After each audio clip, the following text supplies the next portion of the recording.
How would you like to be able to know how to get your buyers' offers to stick in this low inventory market, right? How many of you notice because of low inventory, you're tending to run into more buyer opportunities, but you might be spinning your wheels because you're never getting your offers accepted or you're always having multiple offers.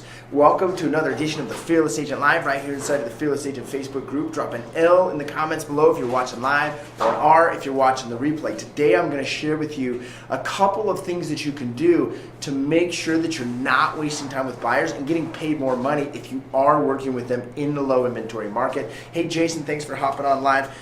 Number one is you've got to be able to set the stage up front and do a buyer's presentation. No more of this bull crap running out to listings and just showing the homes just because they call, right? You got to make sure you sit down, do a presentation, and get the contract signed. Okay? Now I'm going to talk about in a second some of the things you do during the presentation. I recommend you use the Fearless Agent buyer's presentation so that the expectation is very, very clear.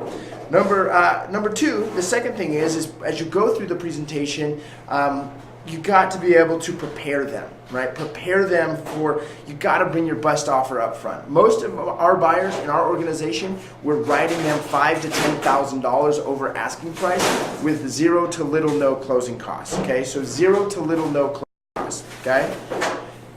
Next thing is part of that is you got to be able to make sure you're keeping all those concessions down and earnest money super high, right? So if you're normally having to do $500, come in at $2,000, right? And if you're great at what you're going to do, you're going to keep your earnest money protected anyways. Prepare them to be fast to pull the trigger. Be quick to pull it out and write an offer. You know, Bob's old saying is if you got to think about it, if you got to sleep on it, you're not going to be sleeping in it. Literally prepare them. One of the things I do in the presentation and my guys do in the presentation is, hey, listen, after every home, we're going to rank it on a scale of 1 to 10. 10 is this is the place. 1 is you don't care if you ever see it again, okay? If you tell me it's a 9, I'm going to say, what's it take to be a 10? If you tell me it's the floor plan, we can't change that, we're going to the next one. If you tell me it's the paint or the flooring, you say, great, I hate it too. We got to bring a level 10 offer, a level 9, 10 offer, right? So what are the odds, Mr. Buyer, that this house is going to be someone else's favorite? Being the fact that we see 10 other people walking through it right now. Pretty high chance, right? And we already know, you guys and I know, we're seeing multiple offers. If you're seeing multiple offers in your market, put a yes. If you're not seeing multiple offers yet, put a no. I'd love to know the feedback from you guys, right? So prepare them to pull that trigger fast and to make a top dollar offer that's strong, okay? So how do you do that? Quick time frame to close, high earnest money, conventional offer, a good percentage down, which kind of relays into the next thing I want to discuss. The third thing that you got to do in order to make sure that you are successfully getting paid is you got to have a high standard with the buyers you're working with. For example, in my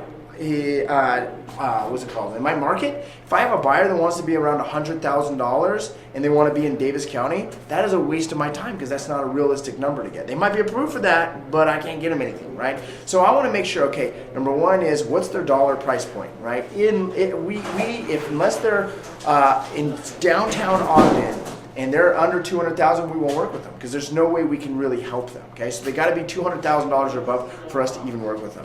Number two is we got to make sure that there's some way they can get their closing costs paid for. If they're having to ask the seller to pay their closing costs, concessions just aren't really getting paid right now. Every one of my houses I sell on my listing, I'm paying this much in closing costs. Now I'm really skilled at negotiating that, right? However, if my buyer needs closing costs, they need $6,000, $7,000, $8,000 in closing costs. What are the odds are that if they're competing against 4, 5, 6 other people, that's going to happen, that they're going to get those paid? If they want to get it accepted, they got to be willing to do it without closing costs, right? So as I'm going through and filtering these buyers, if they meet above $200,000 and they've got 5 to 20% down and can pay their own closing costs, and they're ready to rock and roll and pull the trigger fast and willing to pay 5 to 10 grand over asking price, that's who I'm going to work with. If they're not willing to do that, if they're not willing to meet that expectation, I'll refer them out because it's just a waste of time otherwise. I want to make sure that I get paid at closing. I show them 3 to 5 homes and I write an offer. I don't have to dig around. I don't have to write it on 5 other homes. I can write on 1 house and get it accepted. Okay, and I know you can do that because I literally, just with a referral, did that in my own business, and they even had their house under contract. So one of the things you're probably going to see is a lot of your buyers are going to be contingent upon their house selling, which means you got to have some timing issues, and you've got to be skilled at selling them, the buyer's agent or the seller's agent, on the idea that you're going to be able to get their home closed in time, because most of these homes are going to be domino effects right now. So improve your skill set in the communication with the other agents, improve your skill set with communication with your buyers, and just improve your overall communication all the way around so that you can work through this, because there's a lot of money to be made between now and July.